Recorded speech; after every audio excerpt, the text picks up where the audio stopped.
शिवाय गुरवे नमः। शिवाय गुरवे नमः।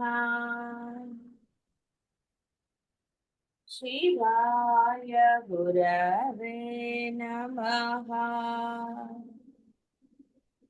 शिवाय गुरवे नमः।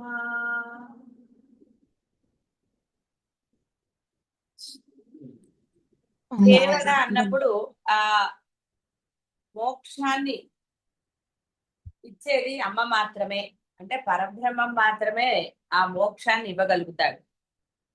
అది అత్యంత రహస్యమైనది కాబట్టి గుహ్య. ఎందుకు రహస్యం అన్నారు అంటే, మీరు శ్లోకాల్లో చదువుతున్నా ఏ పురాణాల్లో చదివినా ఆ మోక్షం ఎలా పొందుతారో అక్కడ ఎక్కడా వివరించబడి ఉండదు. అంత్యకాలమున మోక్షం పొందెను అన్నారు తప్ప అసలు మోక్షం అంటే ఎక్కడా కూడా వివరణ ఉండదు. అందువల్ల అది రహస్యం. కేవలం అది అలా చదివేసి ఒక వర్డ్ అంతే. దాని గురించిన అవగాహన అనేది ఎప్పుడూ కలగదు. ఆ పరబ్రహ్మం యొక్క అనుగ్రహం వలన సద్గురువు లభించినప్పుడు మాత్రమే, గురువు వేరు సద్గురువు వేరు అని చెప్పుకున్నాం. సద్గురువు మాత్రమే ఆ యొక్క అది రహస్యము. మానవ జన్మ సార్థకత ఎలా లభిస్తుందో, మరలా ఎప్పుడు ఈ ఏవైతే మీరు అనుభవిస్తున్నారో, కష్టం అన్నారా ఏదన్నారా, అవి మరలా మీరు పొందకుండా, అంటే చనిపోయాక కాదు, చనిపోక ముందరే ఈ యొక్క దేహం ఉన్నంత వరకు కూడా మీరు మరలా అలాంటి సంకట స్థితిలో పడకుండా ఉండే ఉపాయం చెప్పే. కాబట్టి ఆ ఉపాయాలు అవన్నీ కూడా రహస్యాలు. అయితే ఇప్పుడు బోధ జరిగింది కాబట్టి రహస్యమా అంటే, నిజంగా ఇప్పుడు రహస్యమే. బోధ జరిగింది కానీ ఆచరణ సాధ్యం కాలేదు కదా. ఆచరణ పెట్టినప్పుడే ఆ రహస్యం మీకు అవగతం అవుతుంది. రహస్యము మీకు ఆనందాన్ని ఇస్తుంది. రహస్యం తెలియనంత వరకు టెన్షనే కదా. కాబట్టి ఇప్పుడు మీరు అది ఆచరణలో పెట్టలేదు కాబట్టి మీకు ఈ బాహ్యమైన కష్టాల నుండి ఇంకోటనండి ఏదైనా సరే మీకు ఆనందం అనుకున్నా సరే, అంటే ఇంకా ఈ అటు ఇటు పరిగెత్తటాలు, ఏమిటి చేయాలని ఇంకా కోరిక కోరుకోవటాలు, దైవాన్ని ప్రార్థించటం అనండి, ఎక్కడా కూడా నిత్య తృప్త, ఆ తృప్తి అనేది లేకుండా ఉన్నది. బాహ్య జీవితంలో మీరు ఆరాధించే ఆ దైవం పట్ల కూడా తృప్తి లేకుండా ఉంటారు. ఎందువల్ల అంటే అసలైనది విన్నా కూడా ఆచరణలో పెట్టనందువల్ల అది రహస్యంగానే ఉండిపోయింది. రహస్యం విన్న తర్వాత అందరికీ ఆహా నాకు తెలుసు ఆ రహస్యం అని ఆనందిస్తారు కదా. అంతే, అసలైన రహస్యాన్ని ఆచరణ పెట్టాలి. వినటం అనేది కూడా ఆచరణ. అలాగే ఇక్కడ కూడా ఎప్పుడైతే ఆ బోధని, ఎందుకంటే బోధ అందరికీ లభించదు కాక లభించదు, అందులో ఏ సందేహం లేదు. కాలక్షేపానికి వింటారు, కృష్ణ పరమాత్మ చెప్పినట్టుగా రకరకాలుగా ఉంటారు. కశ్చిత్ ధీర, ఒకానొకడు మాత్రమే అన్నాడు. నన్ను చేర్తాడు అంటే అర్థం కృష్ణలోకం చేరతాడు అని కాదు అర్థం. నన్ను చేరతాడు అంటే అహం బ్రహ్మాస్మి స్థితి పొందుతాడు అని. అంటే ఆ ధీరత్వం ఉండాలి. ధీరత్వం అంటే ఆచరణ, నేను పెట్టి తీరుతాను అన్న దృఢ సంకల్పం. ఇప్పుడు అందరూ విన్నప్పుడు బాగుంటుందండి ఇవన్నీ, కానీ ఆచరణ వ్యవహారానికి వచ్చేసరికి అని అనుకుంటే, నీలో ఎప్పుడైతే మనసు స్థిరపడదో అప్పుడు వ్యవహారంలో గోలలే ఉంటాయి. కాబట్టి ఈ విధంగా అమ్మ రహస్యం. ఆ రహస్యము ఎప్పుడైతే మీరు ఇది పెట్టుకుంటే ఆచరణ పెడతారో, లేదా ఇక్కడ ఆచరణ అంటే ఏదో చాలా కష్టమైనది ఏమి కాదు. ఏది ఎలా జరిగినా అంతా నేను నమ్మిన పరమేశ్వరుడు అనండి, బ్రహ్మం అనండి, గురువు చూసుకుంటారన్న ఒక్క స్థిరమైన అభిప్రాయం ఉంటే చాలు. ఇంకా వేరేది ఏమీ లేదు. సర్వస్వ శరణాగతి. అక్కడ మీరు ఆచరించవలసింది కూడా ఏదీ లేదు. ఏది ఎలా జరుగుతోందో దాన్ని అలా జరగనిస్తారు, అంతే, సింపుల్. కాబట్టి ఇక్కడ అవి మళ్ళీ అందులో చెప్పుకున్నాం కాబట్టి ఇప్పుడు అదంతా వేరేగా చెప్పక్కర్లేదు, వివరణ అక్కర్లేదు ఇక్కడ. కాబట్టి అంతఃకరణానికే సంబంధించింది ఆవిడ, ఈ వ్యవహారానికి సంబంధించింది కాదు. ఇక్కడ కూడా ఉన్నది, కానీ ఆ మనసుతో మాత్రమే ఆవిడ తెలుసుకోగలుగుతారు. కైవల్య పదదాయిని, కైవల్య పదదాయిని. ఆ కైవల్యం ఇప్పుడే కదా చెప్పారు, గుహ్య. ఏమయ్యా, రహస్యాన్ని తెలుసుకుంటే ఏమిటి నాకు ఉపయోగం? ఎందుకంటే జీవ లక్షణం ఎలా ఉంటుందంటే, నెక్స్ట్ వాట్, ఏమిటి కష్టపడతాను నేను, అయితే ఏమిటి నాకు లభించేది. కాబట్టి కైవల్యము, ఆ కైవల్యం అంటే తురియాతీత స్థితి. అంటే అర్థం ఇందాక చెప్పినట్టుగా దేహం ఉన్నప్పుడే ఆ పరమానందాన్ని పొందటం. ఎందుకంటే ఇక్కడ ఈ దేహం ఉన్నప్పుడు, ఈ వ్యవహారాలు జరుగుతున్నప్పుడు ఎన్నో సంకటాలు, ఏం మాట్లాడాలి ఏం మాట్లాడకూడదు, ఎన్నో ఆరోగ్యం గురించి, ఏం తినాలి ఏం తినకూడదు, ఎక్సర్సైజులు అవని ఇవని, అసలు లేచింది మొదలు సంకటాలు. అంటే సంకటాలే నాకు బాగున్నాయంటే మనం చేసేది ఏమీ లేదు, ఎవరు ఏం చేయలేరు. అమ్మ కూడా సాక్షిగా ఉండిపోతుంది, గుర్తుపెట్టుకో. ఎప్పుడైతే మీరు ఆలోచించడం మొదలు పెట్టారో మీలో ఉన్న ఆ పరబ్రహ్మ శక్తి సాక్షిగా ఉండిపోతుంది. బాహ్య ప్రపంచంలో కూడా తల్లిదండ్రి చూడండి, ఒకవేళ పిల్లలు వినకపోతే ఇంకా మేము ఏమీ చేయలేని స్థితి అండి, అందుకే ఊరుకుండిపోయాం, ఇంకా వాడి కర్మ ఎలా ఉంటే అలా జరుగుతుంది అంటారు. తల్లిదండ్రులు ఎక్కర్లే, ఏ బంధం పట్ల ఏదైనా సరే. ఇవతల వాళ్ళు మూర్ఖంగానే ఏదన్నా ఉన్నారు, ఏం చేస్తారు ఇవతల వాళ్ళు, ఇక మా చేతుల్లో ఏమీ లేదండి అందుకే ఊరుకున్నాం, వాడి కర్మ ఎలా అయితే అలా జరుగుతుంది అని అంటారు. ఇది అంతే. ఆవిడ కూడా అయ్యో నీ కర్మను తీసేస్తానరా, నా అంత వాడిని చేస్తాను అంటే వినకుండా ఈ బాహ్య ప్రపంచాల్లో ప్లానింగ్, పరిమితమైన బుద్ధితో ఎంత ప్లానింగ్ వాడు చేయగలుగుతాడు. ఏదైనా సరే, ఒక మాట, ఒక చేత, ఒక ఇది, ఏదైనా అన్ని లిమిటెడే. అన్లిమిటెడ్ ఆ తత్వాన్ని ఇస్తాను అని అమ్మ. తురియాతీత స్థితి పరమానందంగా ఉంటుంది. ఆలోచించక్కర్లేదు ఏం మాట్లాడాలని, ప్లానింగ్ వేయక్కర్లేదు, వాట్ నెక్స్ట్ అనుకోక్కర్లేదు. ఆ మోహం నుంచి రక్షించబడతారు. మోహం అంటే బంధాల పట్లే కదండి, ఎన్నో మోహాలు బాహ్య ప్రపంచంలో. సో ఇవి ఎన్నో రకాలు, ఒక్కొక్కరిది ఒక్కొక్క రకం. చాలా కుర్రెకో బుద్ధి జివహకో రుచి అని అన్నట్టుగా ఒక్కొక్కరికి ఒక్కొక్క రకమైన తాపత్రయం, అందరికీ ఒకే రకంగా ఉండదు, రకరకాలు. అవి ఎప్పటికీ నశిస్తాయి, తృప్తి ఎప్పటికీ. చేత కాకపోయినా సరే, కొంతమంది చూడండి, మనకి చేత కాదు, శరీరం సహకరించదు అన్నా కూడా ఆ తాపత్రయం ఎలా ఉంటుందంటే, వచ్చినప్పుడు చూసుకుందాం ఏదైతే అది అవుతుందిలే. ఎందుకు అలాగా? దీనికి సమాధానం ఉంటుందండి, ఎట్లా ఉంటుంది. మరి అప్పుడు ఈ యొక్క ఆ కైవల్యం ఎలా పొందుతారు? రమణ మహర్షి ఎక్కడికి వెళ్ళాడండి? ఎక్కడికి వెళ్ళలేదు. ఆ యొక్క అసలైన రహస్యం ఆయనకి ఎప్పుడైతే తెలియబడిందో ఇంకా అంతే, ఆయన కదలకుండా ఉన్నారు. అంటే ఆ తురియాతీత స్థితిలో ఉండిపోయారు, తెలిసింది ఆ స్థితిలోనే ఉండిపోయారు. అంటే ఇప్పుడు మామూలు మనకు మీకు ఇంగ్లీష్ లో చెప్పాలంటే కంఫర్ట్ జోన్. తెలిసిన తర్వాత ఆయన అక్కడి నుంచి బయటికి రాలే. ఈ కంఫర్ట్ బాహ్యమైన వ్యవహారాలకు సంబంధించింది కాదు, అంతరంగానికి సంబంధించి. మనసు పరమ ప్రశాంతంగా కంఫర్ట్ గా ఉంది, ఏ ఆలోచనలు లేవు, ఏ గోళ లేదు, ఏది లేదు. ఆ క్షణానికి ఏంటైతే అదే, అంతే తప్ప ఏమిటి అది అసలు ఇక వేరే ఇది ఏదీ లేదు.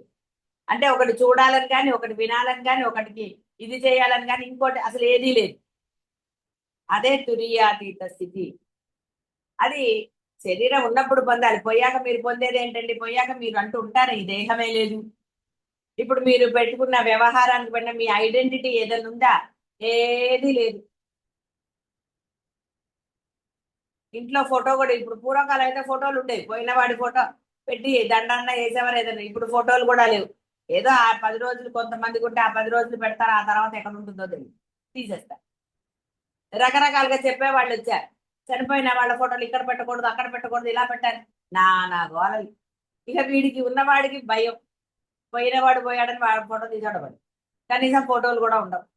కానీ ఎంత తాపత్రయం చూడండి. ఎక్కడ ఇది ఒక భయంకరమైన నిజాన్ని చెప్పుకోవటమే. కాబట్టి దేహం ఉన్నప్పుడే ఆ పరమానంద స్థితి, తురియాతీత స్థితిని పొందాలి. కాబట్టి కేవల స్థితి అంటే మనం ఏదైతే గుహ్య పైన చెప్పుకున్నాం కదా, కేవల అమ్మ, ఆ స్థితే ఈ తుర్యాది. ఇదే మోక్షం, అసలైన స్వభావం, సహజ సిద్ధమైన నీ బుద్ధి ఇదే.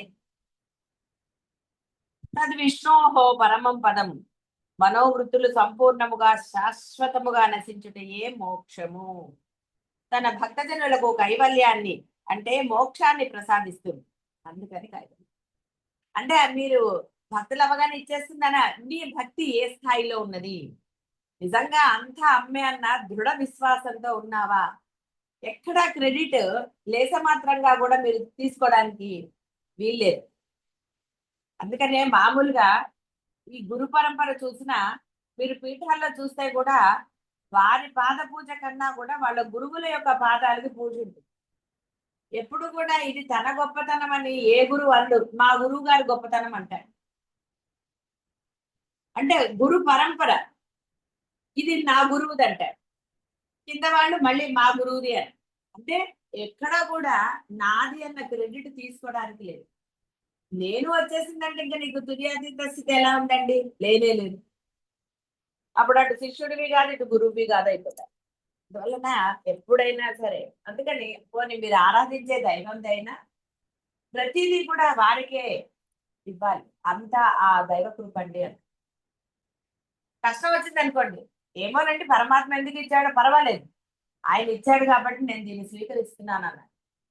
ఏమోనండి ఇంత చేసిన ఆయన అలాగే ఉన్నాడు, ఏం చేస్తాను, నా కర్మ అనరాదు. నా కర్మ ఇలా ఉంది కాబట్టి ఆయన మటుకు ఏం చేస్తాడంటే అనరాదు. ఆయన ఏదైనా చేయగల సమర్థత ఉన్నవాడు దైవం, నువ్వు అందుకు ఆరాధిస్తున్నావు. ఎప్పుడు నా కర్మ కాబట్టి అని నువ్వు అన్నావా, నేను ఉంది కాబట్టి దైవం సాక్షి అయిపోతాడు. అందుకని ఏది చేసినా అది మంచా చెడు అనేది పక్కన పెట్టండి, మీకేం తెలుసు ఏది మంచి ఏది చెడు. కాబట్టి సర్వము ఆయనదే అన్న దృఢ విశ్వాసంతో ఎవరైతే వ్యవహరిస్తారో, ఆచరణ అంటే అదే, వారికి మోక్షాన్ని ఇచ్చింది. పొయ్యాకి ఇచ్చేది కాదండి, ఉన్నప్పుడు ఇచ్చేది. ఆనందం ఉన్నప్పుడు కానీ పొయ్యాక ఆనందం ఏమిటి? ఈ దేహం మళ్ళీ ఎక్కడ ఉంటుందండి? మోక్షం పొందారంటే దేహం ఇంకా లేదు. దేహం లేనప్పుడు ఆనందం ఎలా వస్తుంది? ఆలోచించుకోండి మీరే. దేహం ఉన్నప్పుడు కదా ఆనందం, దేహం లేనప్పుడు ఆనందం ఎలా లభిస్తుంది? ఏది జరిగినా దేహం ఉన్నప్పుడే, దేహం లేనప్పుడు ఎలా జరుగుతుంది? మరి ఎంత పిచ్చి ప్రశ్న అండి, పోయాక మోక్షం అని. అంత్యకాలము అంటే అర్థం వాడి అజ్ఞానానికి అంత్యకాలం. అంతేగాని అంత్యకాలం అంటే వీడు పోయే స్థితిలో కాదు. పోయే స్థితిలో ఇప్పుడు అలవాటు లేకపోతే అప్పుడేమంటారు? ఎన్నో కథలు ఉన్నాయి ఆ చివరి క్షణాల్లో. నిన్న ఒక కథ చెప్పుకున్నా అక్కడ మన నేను గ్రూప్ లో వచ్చింది కదా ఒక కథ. వాడికి ఎంతసేపు ఈగోలే తప్ప పరమాత్మని పొందుదామన్న తపన లేదు. మరి అలాంటప్పుడు వాడికి ఇలాగ అంచకాలం ఎప్పుడండి? ఎప్పటికీ రాదు అంచకాలం. అంటే ఇక్కడ మనము వాటి ఆ సూక్ష్మాలు అర్థం కానప్పుడు దాన్ని ఒక కథ కానీ ఆ సరే పొయ్యాక కదా లభించేది మోక్షం అనుకో. సినిమాల్లో కూడా వాడు చనిపోయాక చూపిస్తారు తప్ప వాడు బతుకున్నప్పుడు మోక్షం పొందినట్టు చూపించారు. వాళ్ళకి తెలియదు మోక్షం అంటే రహస్యం అని. కాబట్టి వాడిని అంటే వాడికి మరణాన్ని ఇస్తారు. ఇచ్చి ఒక జ్యోతి రూపాన్ని టీయని ఆకాశంలోకి పోతుంది. ఆకాశమే లేదంటే ఆకాశంలోకి పోయి ఎక్కడికి పోతుందండి అది? కాబట్టి ఇక్కడ ఈ యొక్క తుర్యాతీత స్థితి పొందవలసింది దేహం ఉన్నప్పుడే. దేహం నశించాక కానే కాదు. ఎప్పుడు లభిస్తుంది మరి? నువ్వు ఇంక ఎంతసేపు ఈ ప్రపంచంలోనే పట్టుకు వెళ్ళాడితే నీ ధర్మాన్ని చేయి, వద్దంటలేదు. నీ ధర్మం మాత్రమే నువ్వు చేయి, అనవసరమైన వాటి గురించి దిగులు పడకు. ఏదో చేసేయాలన్న తాపత్రయం. సమయం ఏది? నాకు అసలు సమయమే లేదంట. అందుకని ఆయన కూడా మా ఊనంగా ఉంటాడు, సరే అనుభవించరా నీ కర్మ, నాకేం బాధ అని. వేద విహిత కర్మలనే కోరికయు లేక, చూసారా, ఆచరించే వారికి సరే రకరకాలవి ప్రాప్తిస్తాయి. పరమేశ్వరికి అభిన్నులకు, ఇతర దేవత ఉపాసకులకు ఇంకో లోకం, తనకును ఆరాధ్య దేవతకును వేదము లేదని జ్ఞానముతో చేసేవారికి ఒక లోకం లభిస్తుంది. ఆ బ్రహ్మత్వ సిద్ధి లభిస్తుంది. ఈ స్థితిని ప్రసాదించేది అమ్మ కాబట్టి కైవల్య పదదాయిని. నేనే లోకాల పేర్లు చెప్పట్లేదు, అవి ఉన్నాయో లేదో అని అంటే ఎక్కడున్నాయండి లోకాలు? వేరే లేవని చెప్పవలసి వస్తుంది. బోధలో చెప్తారు, ఎందుకంటే అట్లీస్ట్ వీడు ఆ విధంగానైనా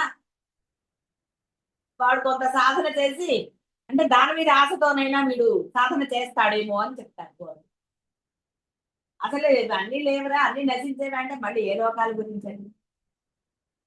కాబట్టి ఇక్కడ మీరు లోకాల గురించి ఆలోచించే కన్నా మీ లోకంలో ఉండండి.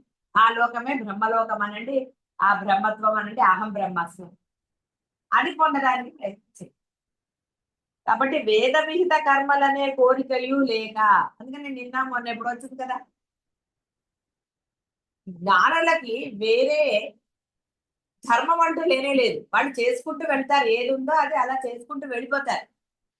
ఏదో చెప్పడానికి ఇది నా ధర్మం అంటారు అంతే తప్ప వాళ్ళకి విధించబడిన ధర్మాలు అంటూ ఏం లేవు. అదే వేద విహిత కర్మలు చేయాలనే కోరికయు లేక అన్నారు. వేదంలో చెప్పబడిన కర్మలు అంటే నీ ధర్మం, అవియును లేవు. అంటే ఇప్పుడు వాడు చేస్తాడా చెయ్యడా అనేది మామూలు భాషలో చెప్పాలంటే పిచ్చి ప్రశ్న. వాళ్ళకి అసలు అది కర్మ అన్న ధ్యాస లేనప్పుడు నీకెరుగు. అంటే వీడు ఆలోచిస్తాడు, వీడికి ఆ జ్ఞానం లేదు కాబట్టి వాడు కర్మ చేస్తున్నాడు ఏదో అని అనుకుంటూ ఉంటారు వాళ్ళు. వాళ్ళతోటి జ్ఞానికి సంబంధం లేదు. అంటే ఒక జ్ఞాని మాత్రమే అర్థం చేసుకోగలుగుతాడు. అందువల్ల ఇక్కడ వారికి ఇది నేను చెయ్యాలన్న కోరిక ఎక్కడ ఉంటుందండి? కోరుకున్న వాడికి తుర్యాతీత స్థితి లభించదు కదా. అంటే అర్థము వాడికి ఇది నా ధర్మము, ఇది నా ధర్మం కాదు, ఇంకోటి అన్న ఆలోచన లేదు. ఎందుకంటే చుట్టూ ఉన్న వారిని బట్టి వారి యొక్క మాటలు ఉంటాయి తప్ప మాటలు లోపల నుంచి వచ్చినవి కాదు. ఇది నా ధర్మం అంటారు అంతే. అన్నంత మాత్రాన వాళ్ళు జ్ఞానహీనులు ఎలా అవుతారు? పెద్దవారు ఉన్నారు, అందుకే చెప్పింది ఈయనకి వేరేగా ఏమీ లేదు కాబట్టి రమణ మహర్షి ఆయన మౌనమే ఎక్కువ. పెరియవారు ఒక పీఠం అన్నా మన గృహస్థాశ్రమాలన్నా మనం తీసుకుంటే దోషం ఏమీ లేదు. కాబట్టి ఆయన నా ధర్మం అంటూ ఆచరించారు, కానీ అందులో కూరుకుపోయారా? ఎక్కడా కూడా ధర్మహాని జరగకుండా చూస్తున్నారు తన వల్ల. ఎందుకు? తాను పీఠాధిపతి కాబట్టి తాను ధర్మాన్ని ఆచరిస్తేనే మిగతా వాళ్ళు ఆచరిస్తారు కాబట్టి ఆయన ధర్మాన్ని ఆచరించి చూపించారు. కానీ అందులో ఆయన వ్యాకులత పడలేదు, ఆయన ఎప్పుడు ప్లానింగ్ వేయలేదు, ఆయన ఎప్పుడు దేని గురించి చింతపడలేదు. అయ్యో మఠం ఎలాగా, ఇప్పుడు డబ్బులు లేవే, రేపొద్దున ఎలాగే కోర్టు కేసులు ఉన్నాయి, అలాంటివన్నీ ఆయన ఎప్పుడు చూసారా? ఆ స్థితిని గ్రహించారు. గృహస్థు అంటే అదే. దాన్ని పీఠం అన్నారు, మీరు ఇల్లమ్మ, మీరు ఇంట్లో మీకు తల ఒక బంధం పెట్టారు. ఆయనకి మరి పీఠాన్ని మెయింటైన్ చేయాలి, ఆయన మాటే శాసనం. కానీ ఆయన ఎప్పుడు ఒక ప్లానింగ్ వేయటం కానీ ఏమీ లేదు. మనసు ఎప్పుడు కూడా ఆ అంతరంగం ఎప్పుడు కూడా ఆ యొక్క పరబ్రహ్మం ఎందు లీనమైంది. అందుకే మనకి చాలా వీళ్ళిద్దరే, ఎక్కువ మంది గురించి చెప్పుకోక్కర్లేదండి. మనకి మనసులో దృఢ సంకల్పం రావడానికి ఎక్కువ మంది ఎందుకండి? అక్కర్లా. నీ మనసు లయమైపోయిన తర్వాత ఇంక వేరే గురించి వినాల్సిన ఆవశ్యకత లేదు, వేరే వాళ్ళ గురించి తెలుసుకోవాల్సింది. కాబట్టి ఇక్కడ ఆ యొక్క తుర్యాతీత స్థితి పొందాలి అంటే నీ మనస్సే ముఖ్యం. అవతల వాడు ఏమనుకుంటున్నాడో నీకు ఎందుకయ్యా? నువ్వు పొందవలసింది ఇప్పుడు నీ యొక్క ఆయుష్ అయిపోయాక నువ్వేమిటి పొందేది? ఏమీ లేదు.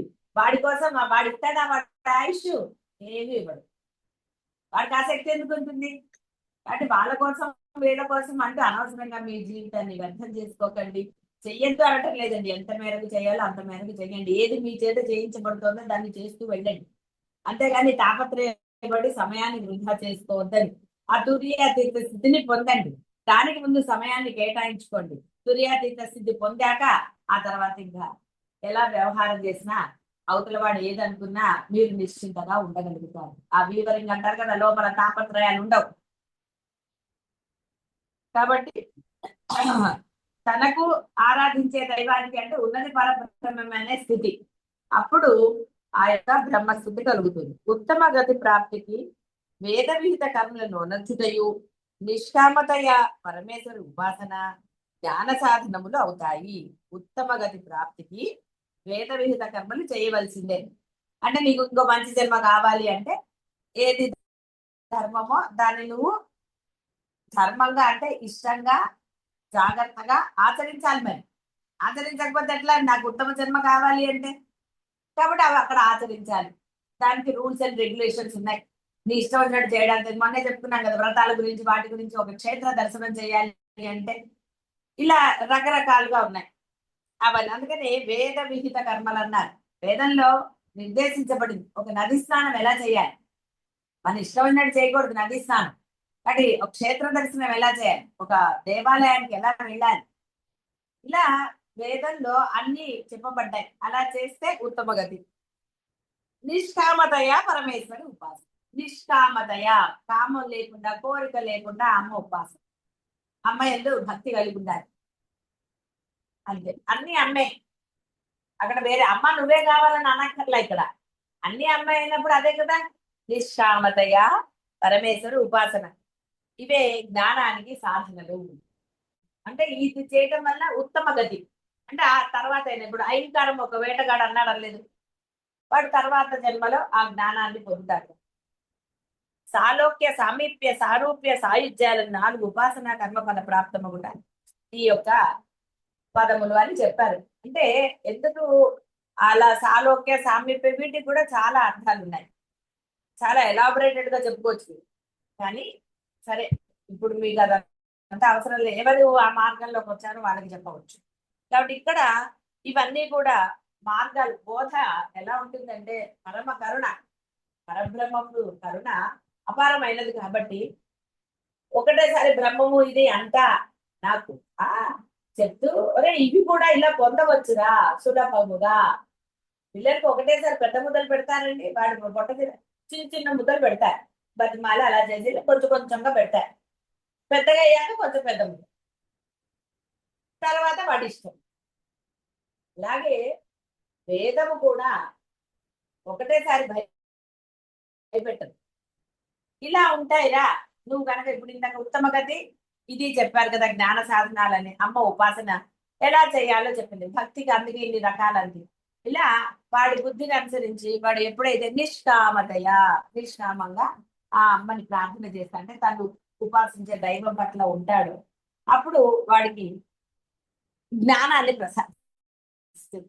ఆ జ్ఞానం వలన వాడు, జ్ఞానము అంటే అర్థం ఏంటి, వ్యవహారం ఎలా చేయాలి, ఆచరణ ఎలా చేయాలనే జ్ఞానాన్ని ప్రసాదిస్తుంది. అసలైనది ఏమిటి మానవుడు, ఇలాంటివన్నీ అర్థం. అప్పుడు వాడు ఈ సాలోక్య సామీప్య సాయుధ్యాలు ఇవన్నీ ఏవైతే చెప్పబడుతున్నాయో వాటిల్లో వాడు ఒకటి ఎన్నుకోవచ్చు, లేదా ఏది ప్రాప్తమైతే అదని వాడు తీసుకోవచ్చు. కాబట్టి దీనికి చాలా ఉంటుంది. ఇప్పుడు ఇక్కడ అవసరం లేదు కాబట్టి చెప్పట్లేదు. ఆరాధిత దేవలోక వాసము, ఇక్కడ వీళ్ళు చెప్పారు సాలోక్యం అని. ఆరాధిత దేవతకు సమీపం నందే ఉండుట సామీప్యం అని. ఆరాధ్య దేవత రూపం అంటే రూపం కలిగి ఉండుట సారూప్యం అని. ఈ మామూలు పై పై అర్థాలు చెప్పారు, అంటే వర్డ్ అర్థం చెప్పారు ఇక్కడ. అంటే ఇక్కడ ఎవరైతే అసలేది అంటే రహస్యం తెలుసుకోవాలనుకుంటారో వాళ్ళకి అసలైనది బోధన జరుగుతుంది. ఇక్కడ ఇప్పుడు కేవలం నామాన్ని గురించి, ఒక దేవతను ఆరాధిస్తున్నారు కాబట్టి అది మాత్రమే చెప్పారు. ఆ యొక్క వర్డ్కి అర్థం చెప్పారు. ఆరాధిత దేవత యందు తాదాత్మ్యం పొందుటే సాయుధ్యము అని. ఇదే కైవల్య పదము. ఆ సాయుధ్యమే కైవల్యం. అమ్మ ఇదే ప్రసాదిస్తుంది కాబట్టి కైవల్య పదం.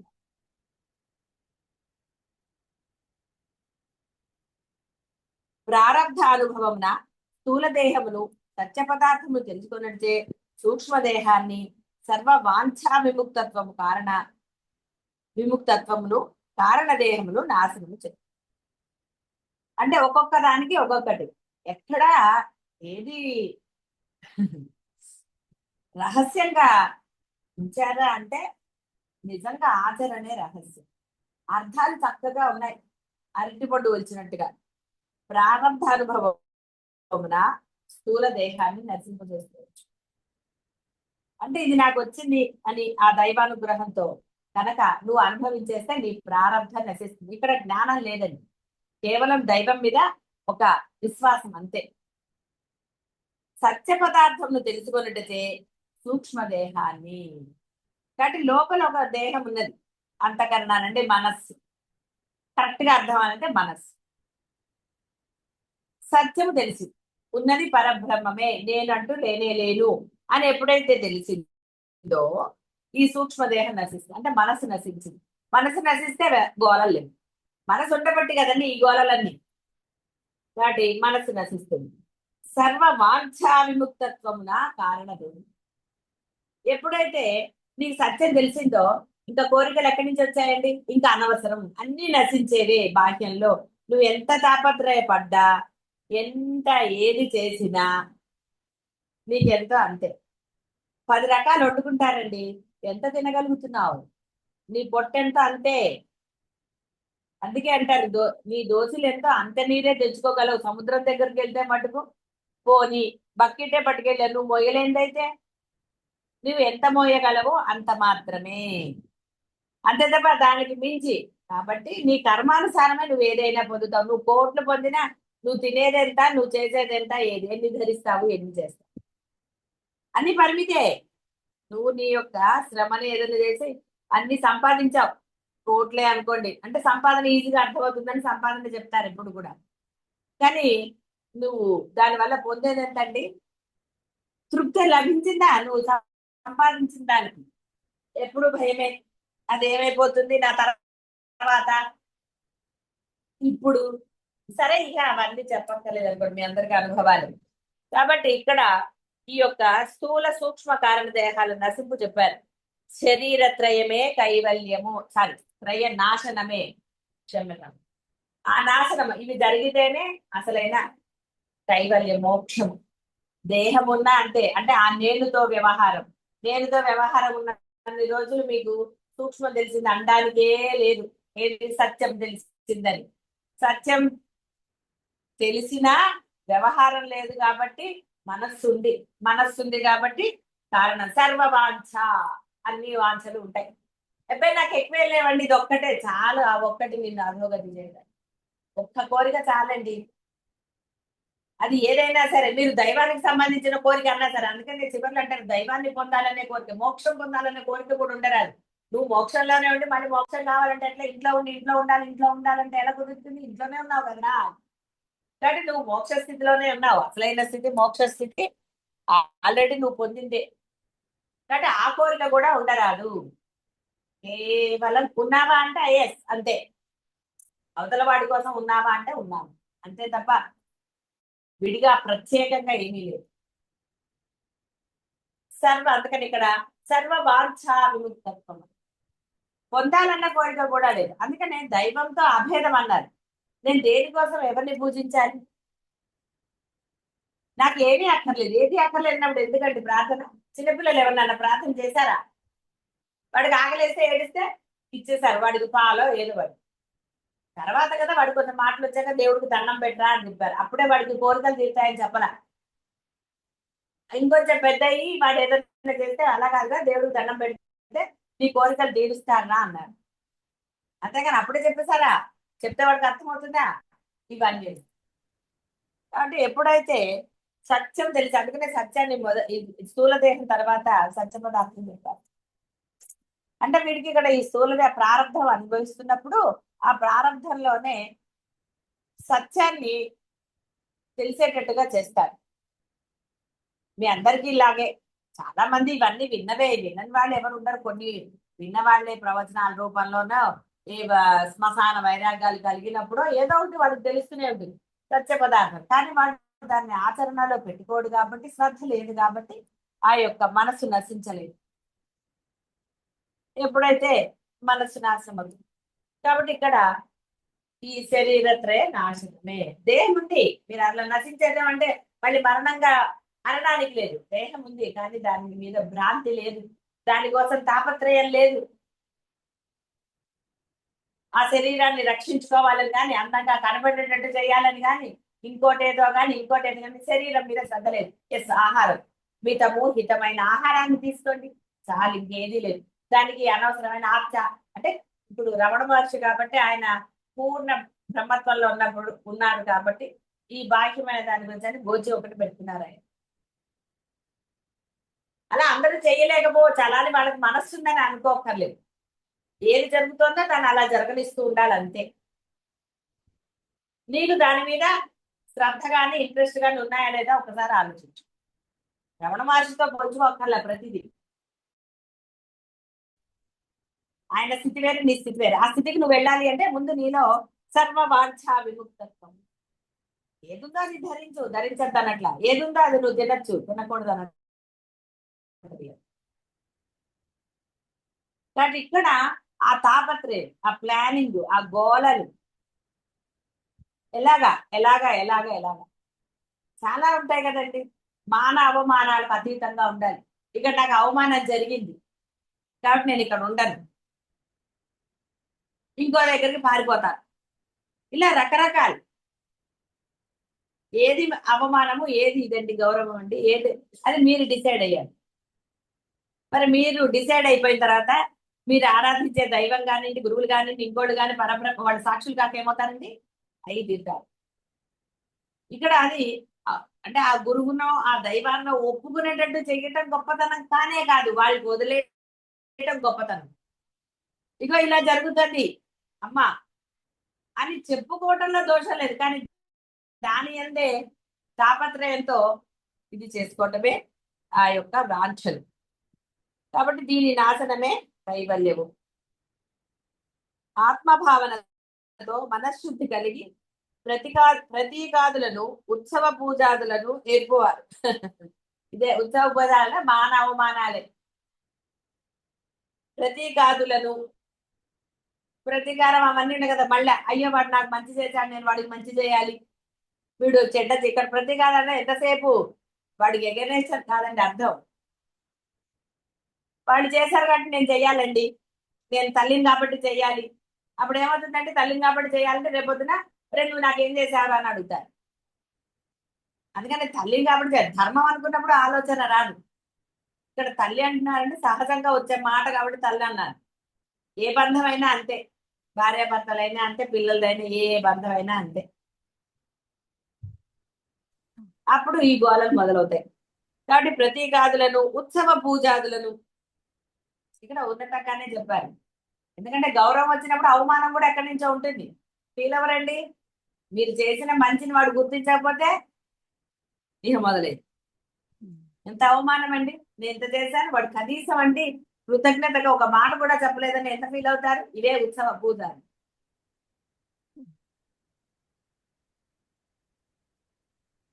కాబట్టి ఇవన్నీ మనశుద్ధి కలిగి ప్రతీకాదులనంటే అలాంటివన్నీ చేయకుండా చక్కగా అవతల వారికి మంచే చేస్తూ అవతల వాళ్ళని గౌరవిస్తూ ఉండేవాళ్ళు మాత్రమే ఈ యొక్క కైవల్యాన్ని పొందగలుగుతారని చెప్పారు.